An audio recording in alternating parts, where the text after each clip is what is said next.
अस्सलाम वालेकुम जी सारे दोस्तों का क्या हाल है। उम्मीद करता मैं ठीक होते खैर खरीत नाल होते।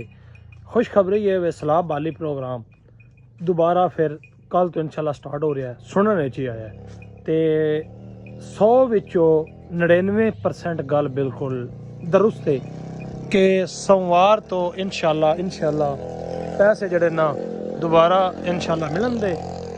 ठीक है, सलाह वाले ने मझां दे डंगरां दे मिसाल के तौर पर मकाना दे फसल दे इंशाल्लाह मिलन दे।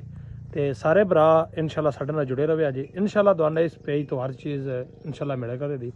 तो सब तो ज़्यादा जो पंजाबी माहौल नहीं वो तुहानू मिलेगा, क्योंकि असी एक पंजाबी ब्लागर हाँ और पंजाबी के बारे एक काम करते हाँ। तो क्योंकि पंजाब नाल साडी मुहब्बत है, असी आप भी पंजाबी हाँ और पंजाबी असी जरूर बोलते भी हाँ क्योंकि साडी है जो पंजाबी। तो वसते रवो सजनों, इंशाल्लाह सवेरे सोमवार तो पैसे मिलने बिल्कुल स्टार्ट नो सलाह वालियां दे। ते रहना बिल्कुल तुसां साडे नाल है। इस पेज नो बिल्कुल तुसां छड्डना नहीं, अगर छड्डो तो शायद ना पता लगे। इन्हें तो एक मिनट दी अल्लाह मेरे दे हुक्म नाल अच्छी और ठीक खबर मिले करे दी इंशाल्लाह बाफजले खुदा, अगर अल्लाह पाक ने जिंदगी दी तो इंशाल्लाह। तो जिन्हें साढ़े चैनल सबसक्राइब नहीं किया फॉलो नहीं किया यारो तो जल्दी जल्दी कर लो